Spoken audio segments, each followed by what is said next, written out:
Bonjour à tous, retrouvez-nous aujourd'hui pour une nouvelle vidéo d'analyse des marchés. Le retour des prix sur la nouvelle campagne en blé sur les 240 € sur l'échéance septembre 2025 nous incite aujourd'hui à progresser dans les ventes de la ferme fictive de l'ordre de 10% en nouvelle campagne, avec en cause les incertitudes liées au risque climatique sur l'hémisphère nord. En revanche, sur la campagne actuelle, nous attendons de voir le débouché export qui se manifeste sur les prochains jours pour éventuellement avancer dans les ventes. Sachez que pour débuter les ventes de blé sur la campagne 2025, vous pouvez ne pas forcément fixer le prix agriculteur que vous avez au départ de chez vous, mais de fixer qu'une seule partie de ce prix, à savoir par exemple que le matif.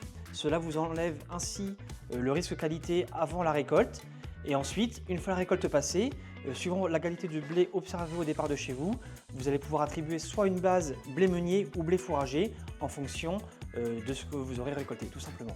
Notre avis de marché sur la semaine est aussi en colza. On a cassé la résistance des 530 € sur l'échéance mai 2025 et également un soutien notable encore du canola canadien avec des positions des fonds qui passent de moins 7000 lots vendeuses à plus 40 000 lots acheteurs sur Winnipeg. En maïs, les conditions météo sur l'Amérique du Sud restent au cœur des attentions des opérateurs, avec au Brésil une amélioration des conditions météo qui permettent d'accélérer dans les semis pour le second maïs, notamment au Mato Grosso qui était un état en retard.